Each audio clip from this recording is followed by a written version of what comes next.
Hey guys, it's Bert. I'd like to ask for a small favor. If you plan on buying my book, Life of the Party, then please pre-order it at BertCast.com. The pre-order sales are literally the determining factor on how well the book does opening week, and how well it does opening week determines how well the book does overall. Writing this book is one of the proudest achievements of my entire life, and I want to share it with as many people as I can.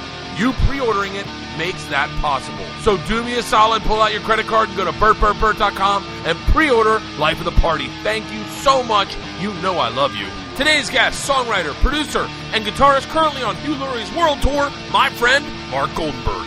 This is the Bertcast.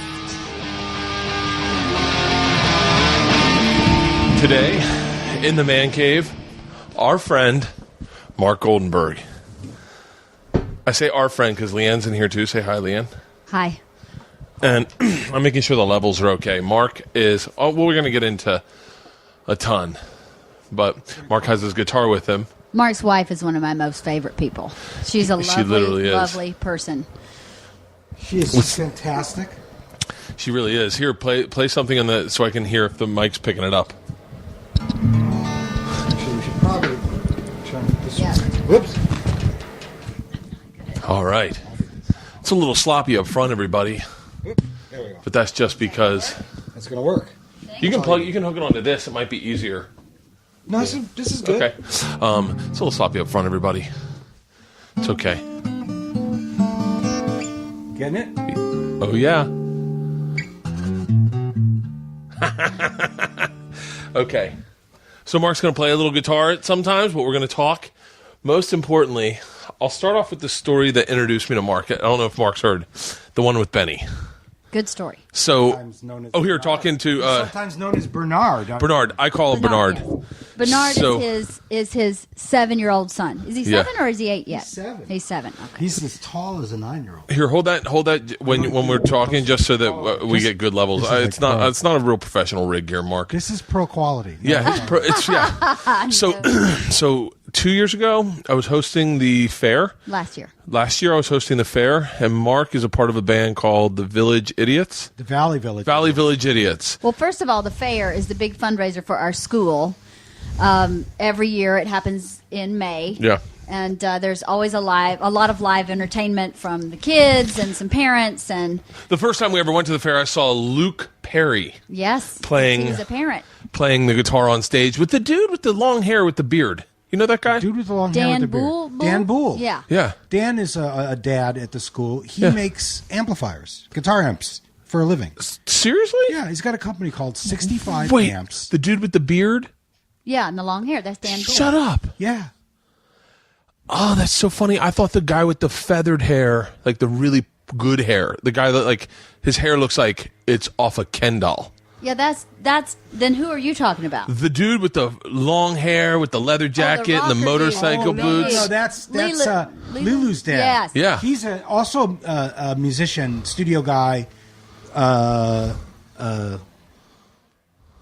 Big guitarist. He was with What's so funny is I took pictures with a guy named Jeff Katz, big rock photographer for my book, and Jeff Katz was showing me pictures of, I want to say, like River Phoenix's sister's band, Summer Phoenix or Rain Phoenix, and he was in that band. He was in the picture. I went, that dad goes to our school. So here's Crazy. Kirk. Kirk, yes, that's Kirk. right. Kirk Helly is his name. Boy. He's It really took me a long nice. time. You can edit out the space. Thinking, name, face, hair. But what's so fascinating is so back to Bernard. So Benny at the time is maybe in kindergarten, First grade last year. first grade, and I'm standing by, and so at this fair they bring all the parents that have, which is really interesting. So there are a lot of parents that are in the arts at this school, so it kind of seeps through to the kids a little bit. But the band, the Valley Village Idiots, is about to go up, and Benny is standing there staring at me, and I have the microphone in my hand, and I'm looking at the intros, and he looks at me and goes, "Are we going to wait for Mark Goldenberg?" And I go, "Who?" He goes, "Mark Goldenberg." I said, "Who's Mark Goldenberg?" He goes, "My dad." I go, why do you call him Mark Goldenberg? He goes, because that's his name. And then walks away from me. And I grab someone, I go, whose kid is that? And then someone goes, oh, that's Gabby's brother. I went, shut up. So now I have, oddly enough, I play baseball with Benny and Gabby, Mark's children, and with Georgia and Isla. We all play softball together out at the park. And so now I know Benny very well. But that was my introduction to him and my introduction to you. Now, okay, go ahead. Sorry. So Benny, he's like got a future in stand-up. I'm pretty sure. He is so. He is hysterical. I was telling. So by the way.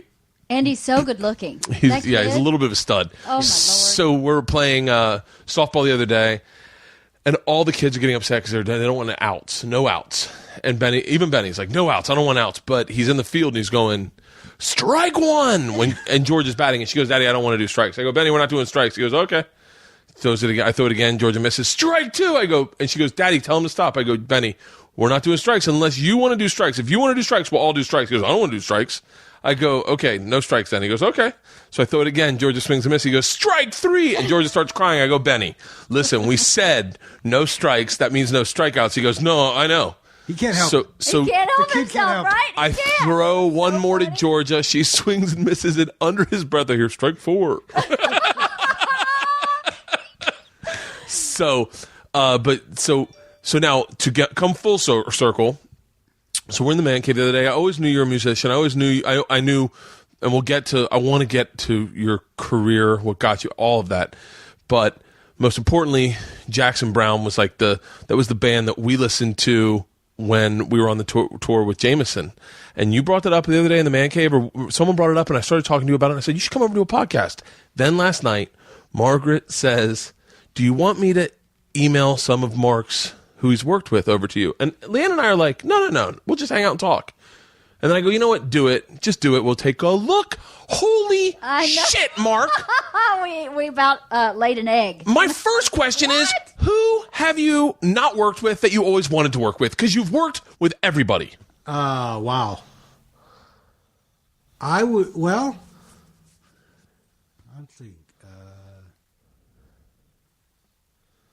Dead or alive, or I've worked with so many people that I've worked with so many that were on my list of people that I'd like to work with. Well, yeah. To work with Eric Clapton is a guy I've never really worked with. Yeah. I bet as a guitar player. Yeah. Well, who was the first person you worked with where you said to yourself, "Holy shit"?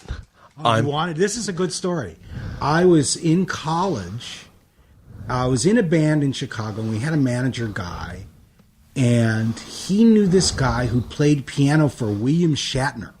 Oh. Right? Oh. So I got hired, and this is the first recording session I ever did.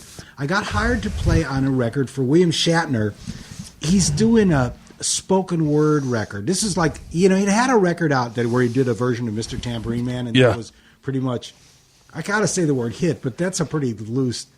Yeah. It was his hit. Yeah. Quotation marks. And then I got hired to play on a follow-up album. This must be in 72, 71, 72. So I'm in the studio with William Shatner, and this is the early William Shatner, good toupee, nice tush. I mean, he's a good-looking guy, and he's really nice. And they said, listen, just go over there and just play something that sounds like Baroque music. So I brought my classical guitar, so I sat in the corner and I just played some pseudo Elizabethan stuff, and then he started reciting poetry, and I'm like, oh my God, I'm in the studio with William Shatner. He's reciting poetry. He's got a toupee. This is insane. And I was in Chicago. It was really the first time I'd ever worked with anybody professional. So that was pretty amazing. I have a good William Shatner story. He brought me in for a general meeting to play an actor in a movie he was producing about comedians who broke into a funeral to meet their stars. Say Don Rickles dies, and it's a bunch of young comics who crash the funeral to meet all the legends. And then all come to terms with everything. And so he sits there and he's very kind of deep, Gabriel. That's all he does is blow the damn thing. No, we're good. Yeah, keep going. So we could open the door. Yeah. I know, right? It's landscaping day. So he he says to me, he literally sits down, and the first question he goes, "I'd like to see you cry." I went, "Excuse me?" He goes, "I'd like to see how you cry. How would you cry?" And I was like, and I think I was like, oddly enough, I know exactly how I cry. I cry by myself in a bathroom, and he goes, "That's great. That's where this character cries. I'd like to see it." And so I started to fake cry in front of him, but I felt so silly, I started laughing.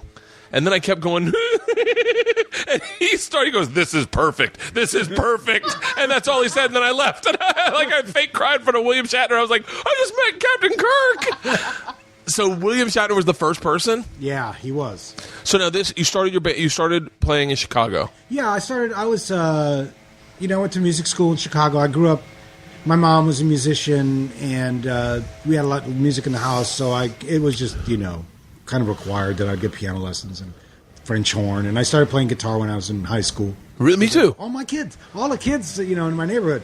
The Beatles came out, it was like, okay, we're all getting guitars, let's get in the car and go play guitars, And so I played guitar, and I got in a band when I was 16, a bunch of older guys. I got in a band because I owned a fuzz tone, which is this thing that you plug into your guitar that makes it sound fuzzy. Yeah.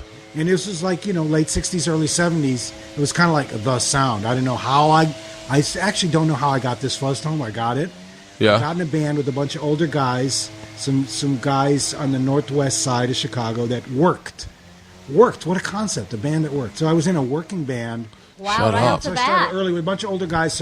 And we used to play in Chicago. At the time, you could play in clubs 5 nights a week, 6 nights a week. You play 3 or 4 sets a night. So I just What type of music? It was mostly soul, and soul bands with horns. It was like in those days you had to have like a horn section. It was kind of the offspring of bands like Chicago and Blood, Sweat, and Tears. But we played lots of dance music and soul and whatever we could play, because you had to play like 4 sets a night, so you had to learn a million songs. Oh That was my problem. Wow, 4 sets a night. When I was in a band, I was the front man, and I would lose my voice after 3 songs, which is problematic. That's going to hold you back. It's problematic for a front man. May not have been using his diaphragm. I had planned on the lifestyle of a front man to carry over so much that people didn't care about the singing. Yeah, it's a charisma-based career. Yeah, I was more sold on the lifestyle of a front man than the actual working technique of a front man. So, so LeeAnn and I went through your list last night, like literally dueling banjos. Like we went through all the people you've played with, that you've wrote with, and we were like... Was such a span of different types of music, too, like the Highwaymen. I saw you work with them. That's completely different. For those who don't know the Highwaymen, it's Chris Christopherson, Willie Nelson, Johnny Cash, and Waylon Jennings. Waylon Jennings. Yeah. Some are still around. God, Waylon Jennings. I have all I remember is the scene from Walk Hard. No, wait, what's the movie about Johnny Cash? Walk the Line, where Waylon Jennings is crashing on his couch. Oh, I thought you were going to remember the scene from The Muppets when he picks up the Muppets and sings that song in The Muppets. You don't remember no, not Muppets. No, the Big Bird movie. Never mind. Okay. Did you know that Waylon Jennings was supposed to go on the plane with Buddy Holly? And he gave up his seat to the Big Bopper, or not Buddy Holly, the other guy. Richie Valens. Richie Valens. He gave up his seat. No. Because Richie had a cold or something like that. So he said, yeah, you go on the plane. No, I didn't know that. Yeah. Let's think theoretically for 1 second. Do you think that had Richie Valens lived, relations, like the Mexican-American community, would be in a different place today than they are today? Not saying they're good or bad, but do you think he was so pivotal in... He was huge, right? And he was about to be huger. I mean, he was earmarked. Yeah, I'm sure it would be different. Like one man had such an impact on the way, on maybe acceptance and like where things would be. I swear to God, Gabriel just comes here and uses the blower. He makes his wife do all the work, and he just uses the blower. She mows the lawn, rakes up the leaves. He just blows them into a corner. Anyway, you know what my wife did? She bought a blower for our guy, like a electric blower. Yeah, because she doesn't want the gas fumes going to the unit. Oh, that's right. My wife is so she's green. She's very green. She's the greenest person I've ever met. You guys have a hybrid Escalade. Yes, we do. Please don't hate us. No. She's so green. But we she's didn't blue. get the spinning rims. Thank God. No, good. Oh. Yeah. You know, Yeah. we got the car because we knew the person that owned it, and he had unfortunately passed. Really? So we got a great deal on the car, but it's like literally Margaret's dream car. Yes. She's there because they don't really make anything bigger. There's no bigger car than the Escalade that's hybrid. Right. It's a good. We had a Tahoe for a while. Not Tahoe, Denali. So let's go back. So I wrote down some of the people you worked with. Okay. So Waylon Jennings. What's Waylon Jennings like? It was fantastic. Really? Well, I worked on a Highwayman record with him and a solo record of his, and he was really, really nice. His wife was really sweet.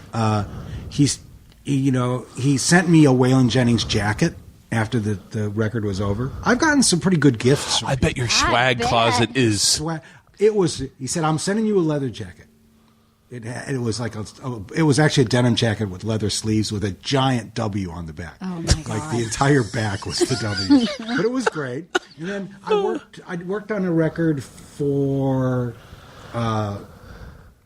He plays guitar with Bon Jovi. Oh, Richie Sambora. Richie Sambora. That's so okay. The only reason I know Richie Sambora is that my high school girlfriend was his girlfriend for like 8 years. Fantastic. Yeah, and then they broke up. I don't know what happened, but she toured with Bon Jovi. Nice. Yeah, but what's even more hilarious is that she did not like Bon Jovi. Like that's so not her style of music at all. So she must have been in it for the love. Just fall in love, right? Yeah, she just fell in love. You can't control. You fall in love Hitler with. had a girlfriend, right? Even Hitler had. He did. I love his mustache. Richie gave me. I worked on a record. It was funny. I worked on a record for Richie, playing rhythm guitar, and going in, I knew he was going to erase what I did. And It was just a guy. He just needed a guy to be in the studio to play some rhythm guitar. Yeah. So the tracks would get cut. I was kind of like, just a guy that a placeholder. Yeah. Kind of like a placeholder guy. Yeah. But he gave me a Gucci CD case. Ooh. Really? It was really nice. I Left bet. it in my car. It got stolen out of my car. No. Yes. Oh my God. Well, shame on me for leaving a Gucci CD case. Sadly, on what the a seat. the people that would break into a car would totally covet a Gucci. Yeah. Like that is right in that demographic. Oh, yeah. That's right. Anyone who breaks into a car is really loving a Gucci CD case. Yeah. Absolutely. Now, when this is a weird question, but like, so you work with like huge rock stars, like a guy like Richie Sambora. I can't imagine him not in with his hair. And do people roll into the studio just in their pajamas? Most of the people that I've worked with are pretty much get dressed for work. Really? Yeah. I mean, I can't remember anyone exactly in pajamas, but yeah, usually you're going in a studio. There's going to be 20 people around. A lot of times they're filming. Nowadays, to do a session, they're filming everything. Really? Just filming everything that you do. I bet. You're filming right now, right? Yeah. Wait, what's the thing? What's the thing that got you? What's the thing that got you in with so many people? Like, what's your thing where everyone was like, "Oh, we need Like that." your tipping point. Yeah. Like, what was the thing that What do I do? Like what? Like what's the Like I'm trying to think. Like if you're looking for mandolins, you go to the guy who played with the guy. Like I'm thinking of one record a long time ago that I think Jerry Garcia played with this guy with mandolins one time, a long time. Garcia. David Grisman. Yep. Right. Grisman Garcia, and which was a great. I might re-get that, but That's a great record. Yeah.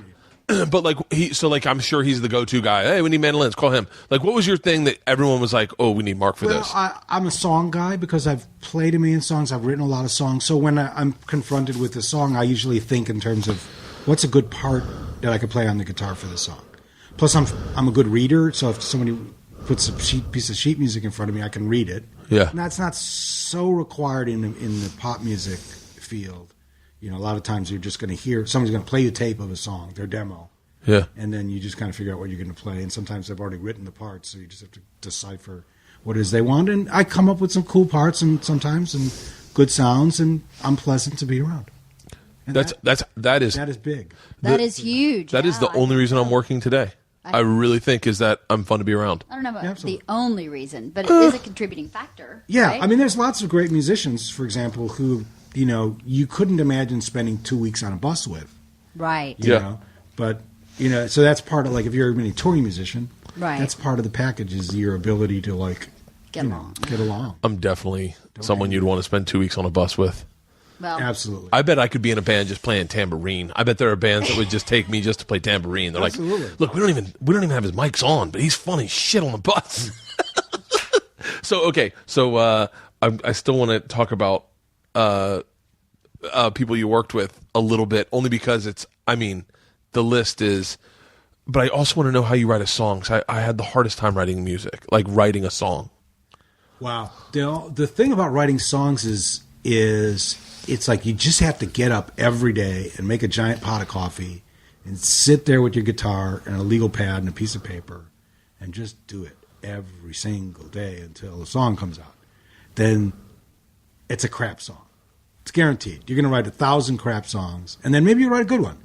And then you just keep doing it, until you kind of just the averages outweigh. You get more. I might start waking up to write crap songs just to play them, because I bet my crap songs would be really funny. Just like laces on shoes, they're bad news. those laces on shoes. There you go. That's a song. Copyright 2014. What's your favorite song you've ever written? Oh wow. Well, let's go. Let's do this. Okay. Most commercial successful song you've ever written, your favorite song you've ever written, and the song you wish you'd never written. Okay. The biggest song I had two really big songs. I wrote the music for a song called Automatic that the Pointer Sisters did, right? And my buddy wrote the lyrics. That is, by the way, we played that last night, and I was like, are you shitting me? That song defines the 80s. When I hear that song, I think of parachute pants, Eddie Murphy, lines carved in your hair. That's right. I think of Beverly Hills. I think of how much fun it must have been when you wrote that song to hear it in the club and be like, oh, I couldn't have enough zippers on this jacket. So I'm in my apartment with wife number one. For everyone, can we... 1970. Okay. Can you sing a little bit of that song for anyone that's going, wait. Totally automatic. Did it. I can play the riff. Oh, can you? Sure. Oh, shit, yeah. LeeAnn, do you want to sing? No, I don't think anybody will.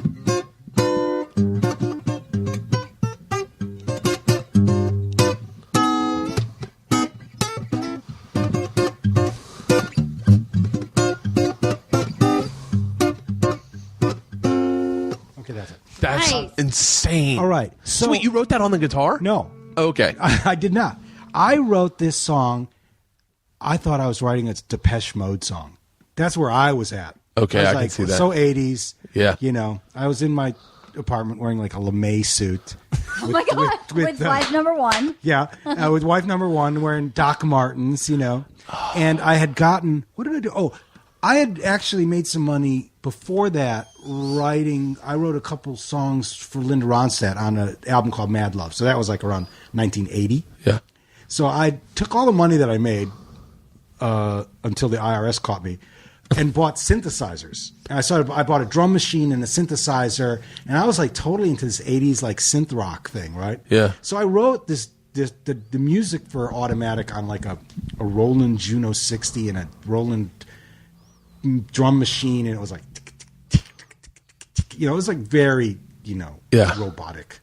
And then I had, at the time I was signed to it was MCA Music at the time, which is later Universal, but at the time I was signed as a staff writer. So they said, hey, you should get together with this guy Brock Walsh, he's really good. And I knew Brock because we had what a great 80s name, by the way. Brock.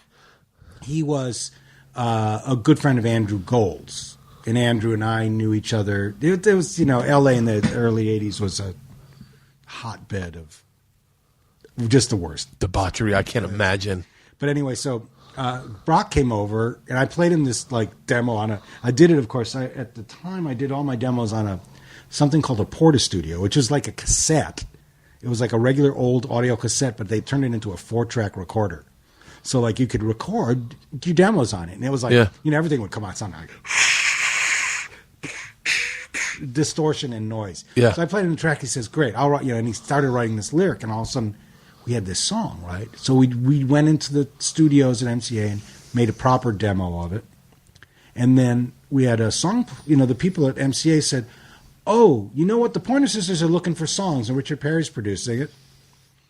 So basically, they took the demo of that over there, and the next thing I know, they'd cut it, and I went, and they basically used our demo. I think they transferred some of the stuff over from the demo that we had made, and they did it in the same key. June Pointer sang it in the same key that Brock sang it. So it's kind of low when you listen to her record. Mm-hmm. She's singing, "No way to control." Yeah, she's like way in the basement. It sounds great. It was classic. Anyone who's 40 remembers that song distinctly. Oh yeah. Like that was a big deal. So you write that, and like, I guess it's probably okay to ask now, but like, how much money do you get when you write a song like that? We're considering it's the 80s. Cause people always wonder, like, when you're a stand-up, like, what's the big payday? And they're always shocked when you say, he made $2,000 for 5 shows for the weekend, and they're like, "What? We think they make." By the way, that's not now. Right. That's not now. Of course not. Jesus, LeeAnn. But it was that way. Yeah. People were. Yeah. And they're like, "He's this big stand-up, and he's on TV," but at the end of the day, the check is $2,000. That's most comics live in the $2,000 range, but for a very long time, the majority of comics lived in the $700 range. That's right. A weekend.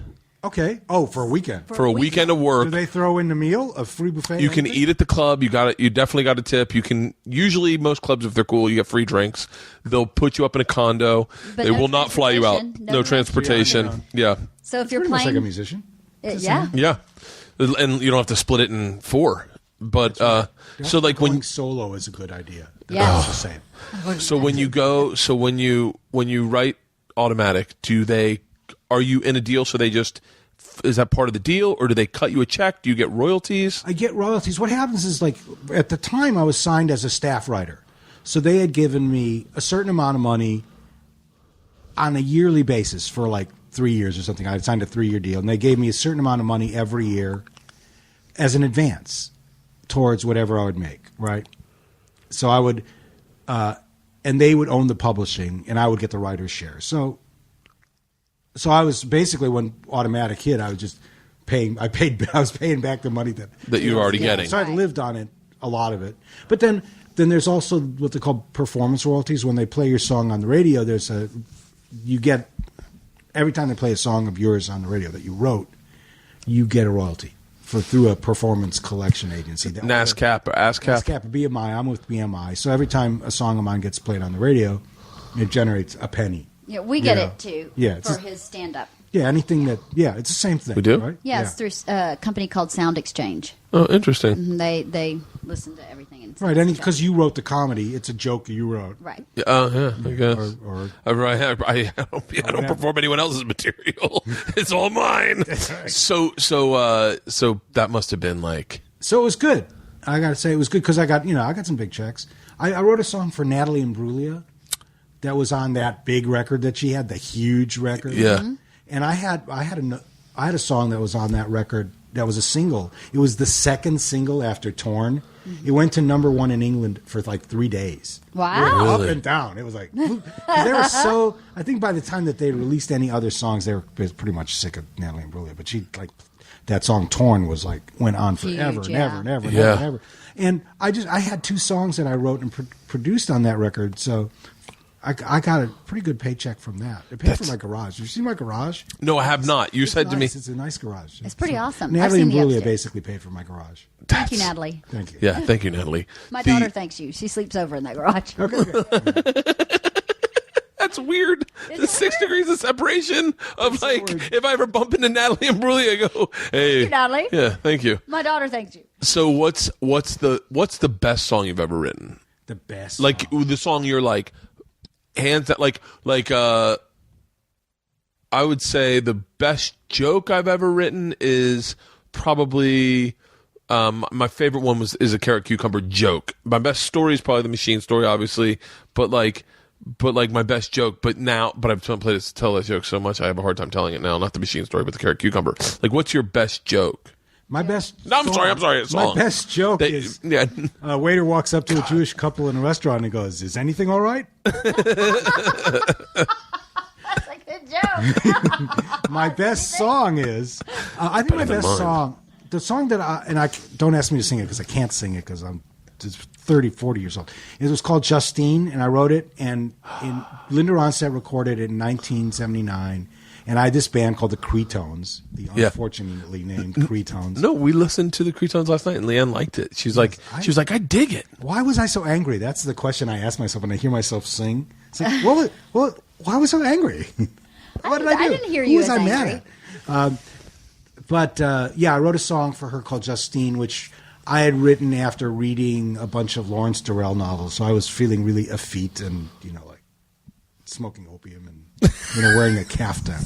And I wrote this song, and it was actually, I think, the best song I wrote. It's a really good song, and it's I'm proud of that one.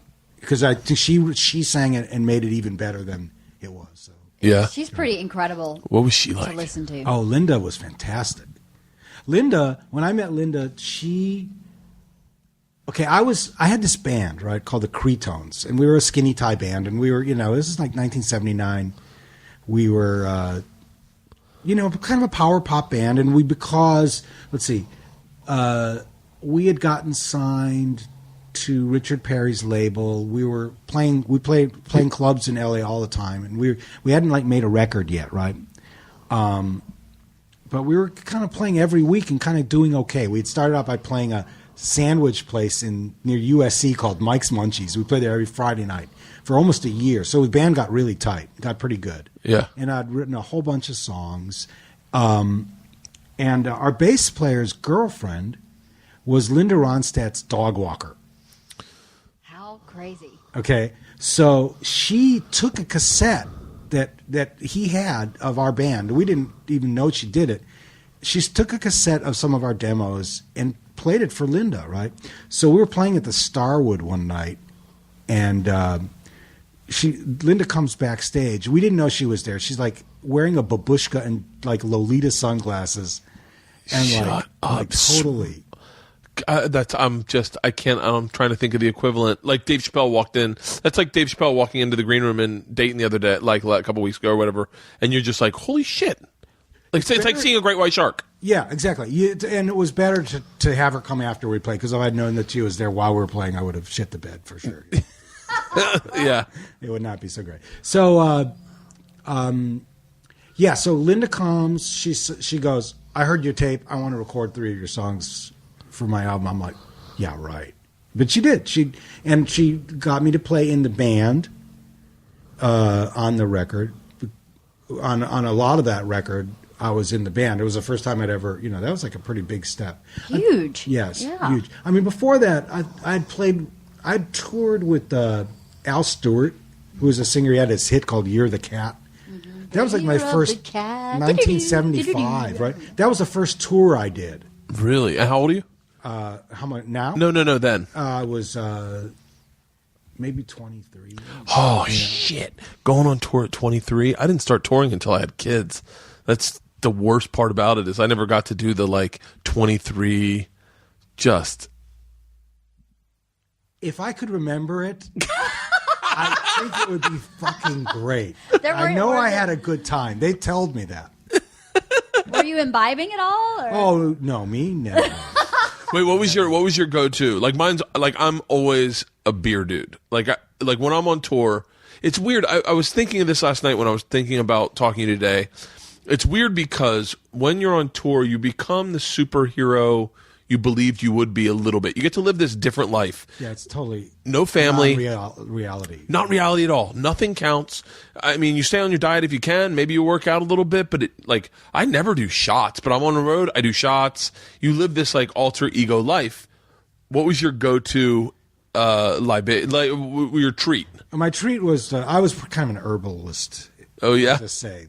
Yeah. That was my thing, Yeah. And then there was a dalliance with the Peruvian marching powder. What is that? I'll tell you about it. I'll tell you about it later. Oh, yeah. Yeah. Hey. Got it. Enough about me. What do you think about me? Yeah, please don't edit this part out before my wife hears it. Although she knows. Yeah, she said something to us today. She's like, he's not going to tell you you gotta drag out the good stories. He doesn't talk about himself a lot. And I was like, all I do is talk about me. We'll be fine. Well, wait, I'm the library aide today in Mr. Lample's classroom, and I have to scoot. Okay. So I won't all be late. But I love you. I'm kind of. Is there any question you want to ask? can I tell you that before I want you to be here for this one question? Is my favorite question because I have an answer for it. What song do you want played at your funeral? Whoa. Considering you're a music guy. Wow. That's a good one. Mine is Changes by Blind Melon. That's good. I'll let you think about it, LeeAnn. Think about that one. What song do you want played at your funeral, LeeAnn? I think that's my phone. Is it you? No. Yeah. What song do you want played at your funeral, LeeAnn? Hey Jude. Hey Jude, that's pretty good. You know why? Special? That was a lullaby. That's what I sang to my children. Oh, nice. I didn't want to sing a lullaby. I wanted to sing a song that they could hear on the radio when they were in college or when they're grown up or when I was dead. So Nice. I chose a song. Oh, interesting. Purposely so that every time they heard that song, they would think about our relationship. My mom used to sing "What Do We Do with the Drunken Sailor" to me. So I think that would be the song for me. Well, What do we do with a drunken sailor? Why would she sing that to me as a lullaby? I Yeah. used to sing, well, my bucket's got a hole in it. That's a good one. I can't buy no beer. God, I wish I had thought of my I my. have to go do the All library. right, I'm see, babe, sorry. that's okay. Have fun. Okay, so here are the questions that I thought last night. Wait, you played with Honey Honey? No, I didn't. Did you? They were on your list. Honey, Honey? Yeah, it's a band that my buddy is a big fan of. I did? Yeah, I think you did. Wait, okay. Maybe you played on. Did you get it off of All Music Guide? Yeah. Sometimes there are on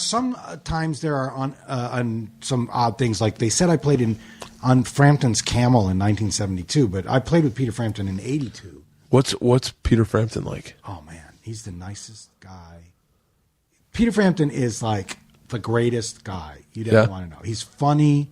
He just lives to play guitar, play rock and roll. He's living the dream in that he's doing what he really loves to do. And he doesn't have any hair anymore. Who cares, right? He's out there playing. He's playing better than he's ever played. He's just a great guy. In fact, I was doing a solo gig in L.A. last year or something, and I was playing a Genghis Khan down in Hollywood, and I was just doing like my solo acoustic guitar thing, a man on a chair, sitting on a chair playing solo guitar with no singing. I see this guy looks like Peter walking around. And I go, Peter, what the hell are you doing here? And he goes, I came to see you. I'm like, what? Shut up. But, I played with him for a few years, or two solid years, 2.5. And we're still friends. We still, when he's in town, he gives me a shot. We go out to lunch every now and then. He's the greatest guy. Killer guitar player. I learned a lot about playing guitar in front of people from him because he's a great showman. He knows, it's easy to play a lot of notes on the guitar. It really is. It's like you can play a lot of fast notes, but he knows how to play like in a big room when there's a lot of people there. He knows how to hold back. He really knows how to work an audience. Really? Kind of like Hugh does. I mean, Hugh. Right now, you're on tour with Hugh Laurie. Hugh Laurie right now. He's not a piano. He's a piano player, not a guitar player, and he's more. For him, he's more of a song guy. He's like, we're doing songs every night. It's not so much about the instrumental stuff, but Hugh knows how to work an audience. He really knows how to put together a show, and you can learn a lot working with guys who know what they're doing. Yeah, that's what I'm saying. Yeah, no, I agree. Who's the most fun to write with? Wow. Peter and I had a lot of fun writing. Really? We had a good time writing, I think, if I can remember correctly. I actually have good times when I write with most people, Yeah. Yeah, I've written a bunch of stuff with Peter Cetera from Chicago. We always had fun. Peter Cetera from Chicago is a great band that I rediscovered in college.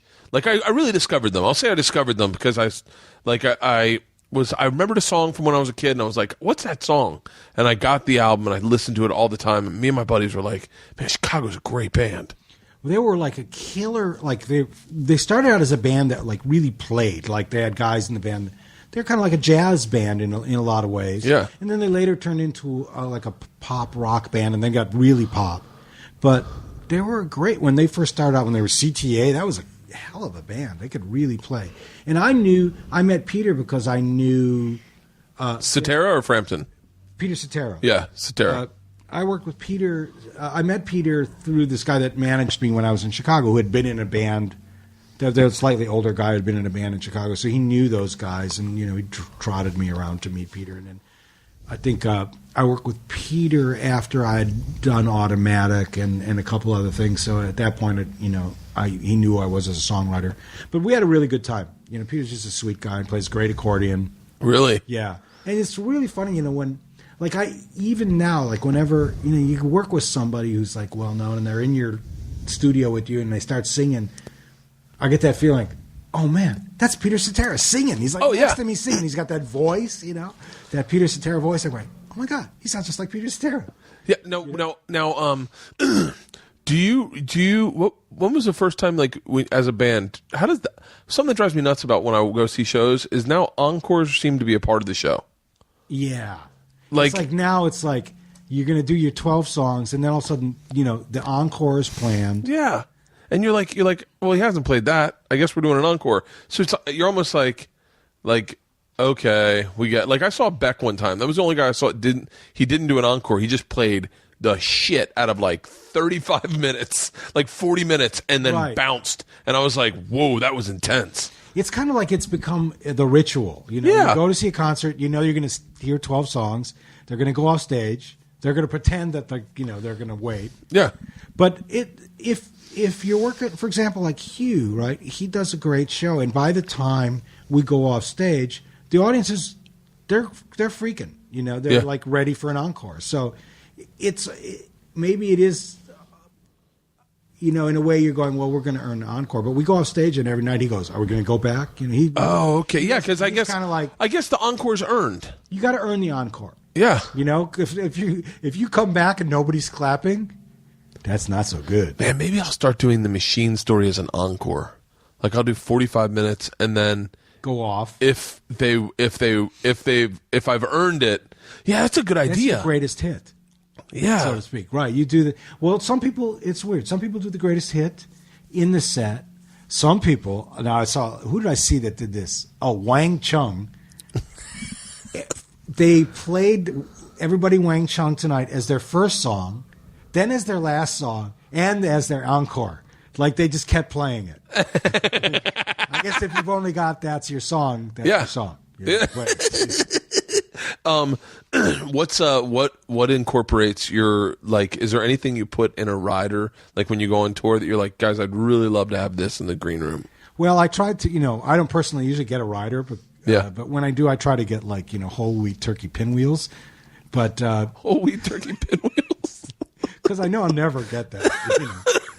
I mean, you're in Iowa City. Yeah, so where are you going to get a whole wheat turkey pinwheel? Whole wheat turkey pinwheels. I'm going to start putting that in my rider.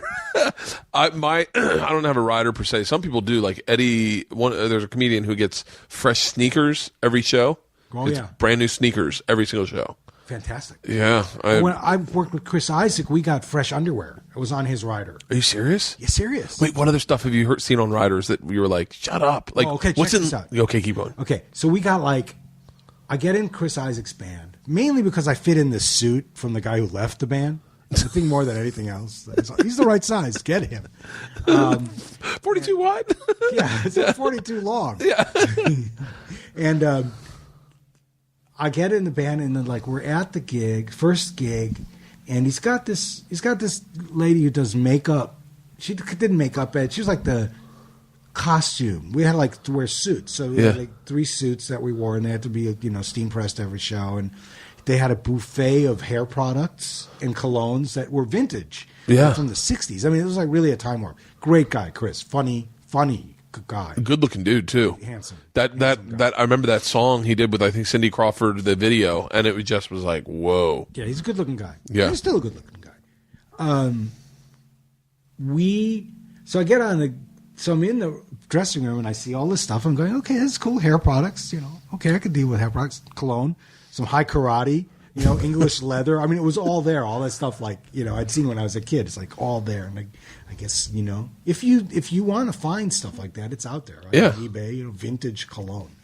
And then there was this stack of jockey underwear. And then before I'd gotten on the tour, they'd gotten all my sizes. Yeah. But I didn't put 2 and 2 together until I saw a size, my size of white men's underwear. And of course, I'm just saying, after a certain age, a man does not wear white underwear. Yeah. I don't wear underwear at all. Yeah, I stopped in college. But so that's, I got to say, the most unique thing I've seen on a rider. Like most people, it's usually the same stuff. You get a deli tray. There's beer, wine, whatever in the dressing room. Some people have beverage requirements, like we want a good red wine. We want Jackson Browne is a red wine drinker, I'm imagining. Yeah, I think actually he is a red wine drinker. But he's also going to require that you get a decent. You can't come in with a box wine. Yeah, Jackson Browne doesn't drink box wine, or maybe he does. I don't know, but you can't. There's a certain protocol, pecking order for the riders. But there's catering, stuff like that. But usually on the rider, it's just typical stuff in the dressing room. Yeah. If clubs that know me will put a 6-pack of Heineken on ice. Right. But if you had to be on tour with one band for the rest of your career, who would it be? Well, right now I'm playing with Hugh Laurie, and I can't imagine a more fun band. I know. It seems like everyone, like you were maybe Margaret was telling me about it, and it seems like a bunch of people that really appreciate it and enjoy it and are selling out and everyone's making money and are doing what they love to do. It sounds like it's got everything. I mean, Hugh is playing classic American music. Hugh Laurie, for those of you who don't know, is the guy on Bones. House. House, I'm sorry. He's the House. Yeah, and he doesn't limp, and he's English. Yeah. And he's a super badass singer and piano player. He is strongly influenced by American piano music, like Dr. John, Professor Longhair, like really like the early blues and rhythm and blues and jazz.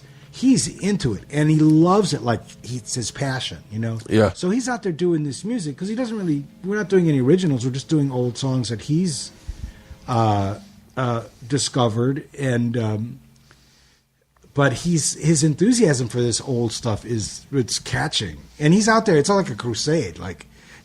We're playing the Kremlin, and I'm sitting there. We're playing Iko Iko, which is a classic Dixie Cups New Orleans song, for like 3,000 Russians, and they're like all nodding their head, going da da Iko Iko. You're literally touring the world. We're touring the world. Hugh's probably the least popular market is the U.S. Really? Yeah, we played like I just did 3 months with him in Europe.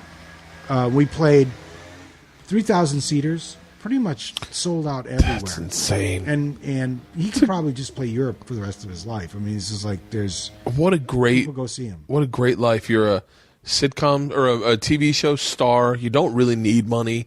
You get to do what you love to do. You're selling out. You're still like what? He really scored. He totally scored. I mean, he loves doing it. Yeah. I mean, I'm happy to be there with him. It's just great music. It's like, he comes in with songs and I go, wow, I play this song. I know this song. This is a great song. And if he has a good ear for songs, he's got a good ear for what people are good at. Yeah. Like I became the guy. I'm like the utility guy. I'm a guitar player, but I also play keyboards. And so in this band, I play a lot of organ. I play guitar. I play slide guitar. I play banjo, mandolin, kind of whatever is required. I can kind of get in there. And he's got another guy who does woodwinds, winds, and harmonica. We've got a trombone player. We've got a bass and drums and 2 singers. So we've got a big band that's capable of, like on a dime, just shifting gears and sounding completely different. Bunch of utility players who know how to do everything. And everybody in the band, everybody who's played in this band, except for there's a couple young people. You got to have some young people. Yeah. Who. You got to hear the stories the next morning of what happened. Most of the young people on this tour are like either busy tweeting. Oh yeah. Or do you have a Twitter? What? Do you have a Twitter? I do, but I'm not. Oh, I'm not so good at it. Give it out, and everyone will tweet you. Oh, it's Mark Goldenberg 5. Mark Goldenberg 5. I can guarantee you, Mark Goldenberg probably works at a tech company in Silicon Valley.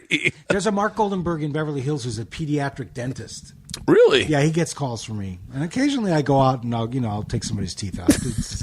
Okay, I want to talk to you about your acoustic solo album. I want you to play, but I cannot. I'm not doing your career respect without bringing up.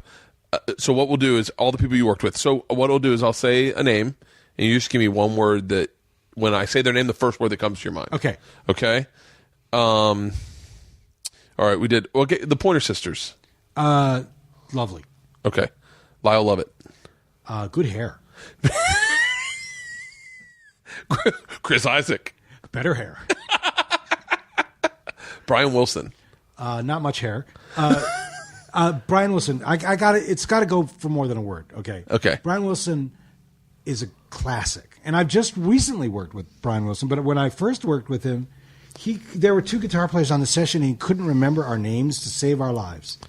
And we kept. It was me and another guy named Michael, and we kept just every time he talked to us, we would go, "No, I'm Mark. That's Michael," and he'd like go, "Okay, guitar. Can you do this?" Yeah. He would call us guitar, right? But by the end of the first day, he'd remembered our names, right? Yeah. And that was pretty good. I left the session. He said, "Bye, Mark. See you tomorrow." And I come in the next day, and he's sitting at the console, and he looks at me and goes, "Hey, buddy." So I'm changing my name to Buddy. Great guy. Yeah. Brian Wilson. Olivia Newton-John. Hot. Wait, when did you work with her? I wrote a song called Soul Kiss. Yeah. It was in the 80s. Oh, my God. It was like the album that she did that Helmut Newton had done the photo of her, where she's kind of like wearing like riding pants and holding a crop with her back to the camera. And she was hot. Yeah. She's Olivia Newton-John. Oh, my God. Mary Kay Place. Mary Kay Place. Mary Kay Place, for those who don't know, I sat on a plane next to her one time. She was in Soap, or I don't remember, but she was. She's an actress, right? Yeah, she's an actress, a comedian. Yeah, an actress. The word that comes to mind is a heck of a hawk, is what she said to me once. What's that mean? Well, I was invited to a party at one of the Eagles' houses, and there was a barbecue, and they had like a giant vat of pea soup. And I like labeled out some pea soup, and I had a piece of a ham hock in my bowl. And she looked at me, and she looked at my bowl, and she looked at me, and she said, "That's a heck of a hawk." Mary Hartman. It was what she was saying. That was her showing. Yeah. That's a heck of a hawk. Heck of a hawk. I thought there was going to be something else. That's one heck of a hawk. Roy Orbison. Dead. I recorded with Roy Orbison after he died. Shut up. No, it's true.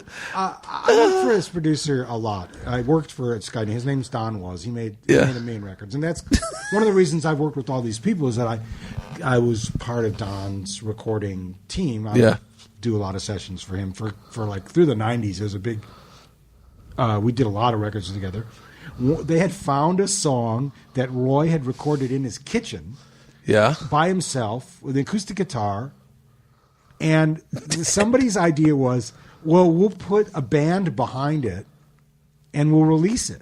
Yeah. So it ended up on one of his posthumous releases. But like literally, you hear a guy sitting at his kitchen table with the sound of the kitchen. It's really not very pleasant. Yeah.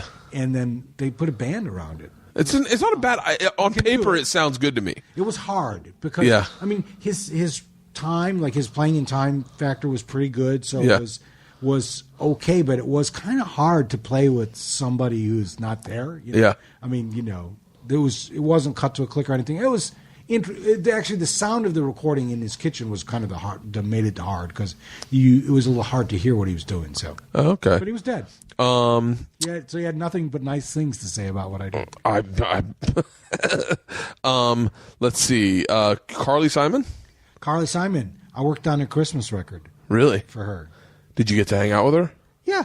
I think she's so attractive. She was very nice. She was nice. It was a very pleasant experience. We recorded in a hotel room in Beverly Hills.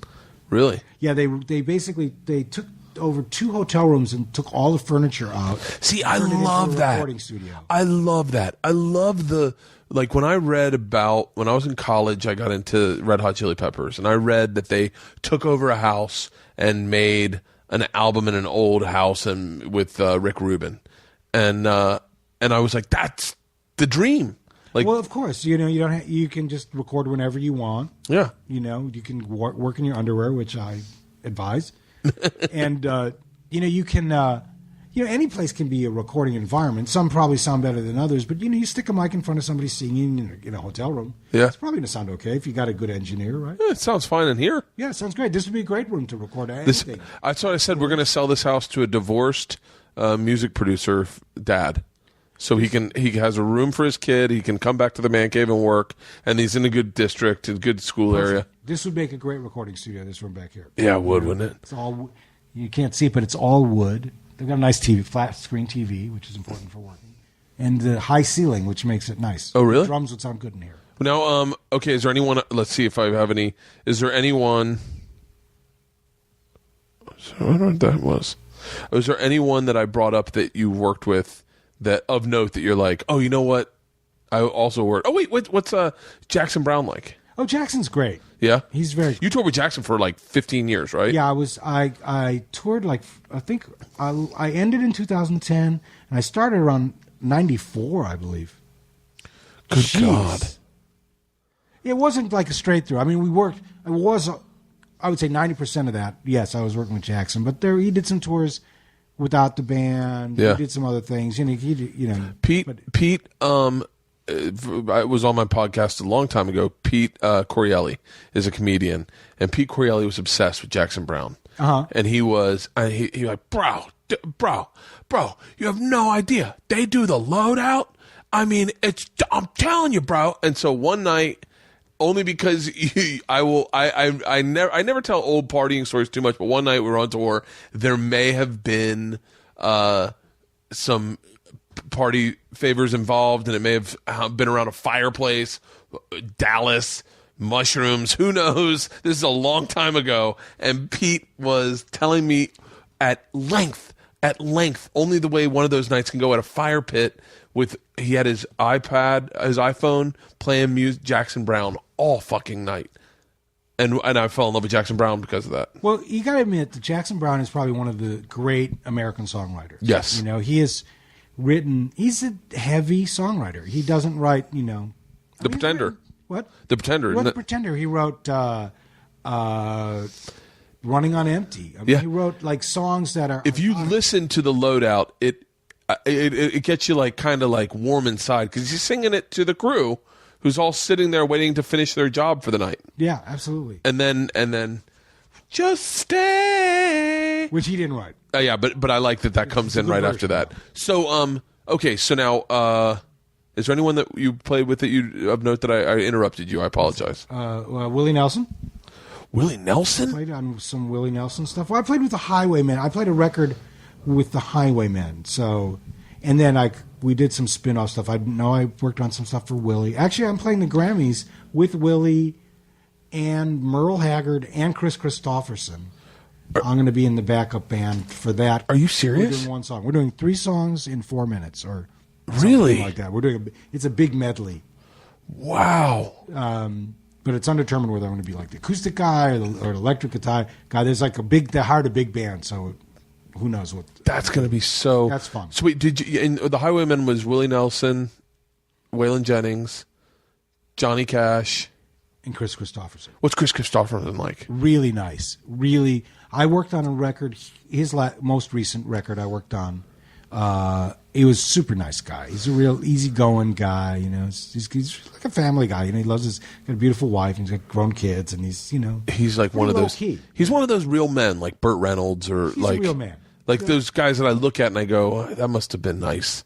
His dad gave him a gun at some point. Like my dad never gave me a gun. When I was writing songs, but I was also a helicopter pilot and oil rigger. Yeah, he's one of those guys. Right? He's someone who doesn't ask where his hammer is. Ask his wife where the hammer is. Yeah, but the thing about Chris is he's that guy. He's the helicopter driving, oil rigging guy who's also a Rhodes Scholar. Really? Yeah. I mean, his songwriting, he's not like a. He's just musically, his stuff is pretty straightforward, right? It's not. It's kind of simple, he's like a folk singer, but his lyrics are really good. He knows how to write a song. I get into last night, especially. I got into just going through, and what I would do is it started with Jackson Browne. It usually starts with Jackson Browne, and then whatever video is recommended with the most amount of views. Yeah. And then it ended up me Googling black fraternities branding each other. That's cool. you go down that YouTube road. It's a long night. Oh, and it God. takes you weird places. So you have an album out now? I did an album of acoustic guitar, solo guitar pieces. I studied this must be during the 90s, starting maybe 88, 89. I started studying guitar with a guy in town named Ted Green. Yeah. Who was like, everybody studied with Ted Green. He was like the guy. He's an incredible guitar player with an unbelievable knowledge of harmony. Like he was like the old man in the mountain, that you'd like scale up to see the guy, and he'd give you the meaning in life and send you away with a lesson that you could work on for a year. I mean, he was like a Mozart. Really. Yeah. He was really, I think he was on the spectrum, as they say. Yeah. But he was a true genius musically. And by the way, in that Google, in the YouTube search last night, Daryl Hannah has Asperger's. Apparently, found that in the Google searches last night. Anyway, keep going. I'm sorry. I don't know. I met Daryl because through Jackson. Yeah. They were together. She was very nice. Yeah, she's hot. Hot. Yeah. Hot. What were we talking about? You were talking about you were studying with the guy who's on this. Yeah, this guy Ted Green. Like anybody who was a guitar player in L.A.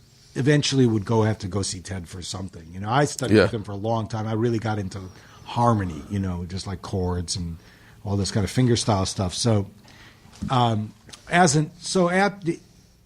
about 95, I thought, man, I'm going to do a record. I'll write some tunes, and then we'd just had Gabriella, my daughter. Yeah. And so I decided, I was just, I'd go to the studio like when she was sleeping. I'd go in the morning, and because when you have a kid and they're like 6 months old, you get every disease known to man because you're never getting enough sleep. So I recorded a record of solo guitar pieces, and I didn't really listen to what I'd recorded. I just recorded it, and then I'd say, I'll come back and edit later. And then I put up the files, and all of a sudden I was thinking to myself, oh, who's snoring? It was me. And I was like, I had such a bad cold that my snoring my breathing was louder than the guitar playing. Yeah. So I had to scrap the album. So I'll go back. I said, okay, I'm going to record this album again. I'm going to hold my breath while I'm recording because I still have this cold. Every song starts with a okay. Oh, I edited that out. But I had to do that because I couldn't ever shake the cold that I got for like months. And then halfway through that record, not only do I have a cold, I get pink eye. Yeah. So now I'm sitting there recording guitar with like my eyes glued shut, can't breathe. It was a wonderful experience. I recorded most of my album in my underwear too. Sweet. I want you to play a song. I have a friend here. Can I bring him back? Sure. Okay, hold on 1 second. I'm going to hit pause on this. I'm going to bring my friend back. Guys, Moshe Kasher's here. Mark's going to play a couple songs, and I'll hold. I guess you won't know that you're holding. Look how quickly that happened. Guys, Moshe Kasher's here. Oh, I'm on. I'm on. Yeah, we'll wrap it with Mark, and then me and you'll start one. Right. And Mark is a father. I'm telling everyone's heard this already, but Mark and our daughters are friends. And he was back here the other day, and he's been a musician, a touring musician, a working musician for like 30 years. These are the people he's worked with: Chris Christopherson, Linda Ronstadt, Jackson Browne, Brian Wilson, Olivia Newton-John, Bonnie Raitt. None of them. Tupac? So, William Shatner. Yeah. Oh, wow. Yeah. So he's gonna play a song off his album. Actually, it's not off the. I actually. Oh, in the mic. Sorry, sir. I'm working on a new album. Oh, is this off the new album? Yeah, I'm actually going to do a trio record, and we're going to record it on December 18th and 19th. All things going well. And so I've written a whole bunch of new tunes, and it's the working title of my album is "Journey to the Center of My Fucked Up Trip." Yeah, I'm working with that for right now. That sounds like the title of your book. Yeah. Benny suggested I call it "Dark Side of the Chicken." Dark Side of the Chicken. I'll play. Isla this morning. Isla this morning. Apparently, Isla's my youngest. Her iPad or her iTouch pulls off of the cloud, which is my songs. And Isla this morning was saying, I got a pocket full of do the damn thing money. Oh yeah, man. And I was like, wow. I was like, Isla, we do not share that at school. That's fabulous. So awesome. Okay, so this is I'm going to play a little piece of a tune. Okay. It's called "Don't Talk to Me," at least for an hour. So guys, this is it. This is how we'll wrap the podcast up. Beautiful music. Mark Goldenberg. Mark Goldenberg 5 on Twitter.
Wow, that was fantastic, Mark. Oh, awesome. Mark, thank you so much, man. Thank you for.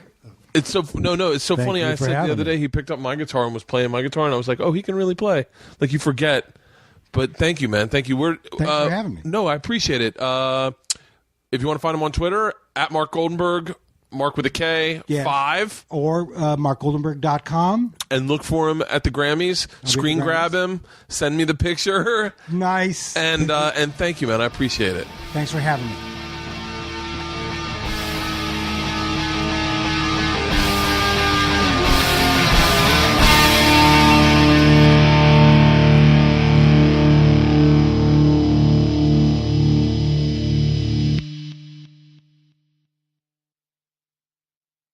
This episode was brought to you by The Machine.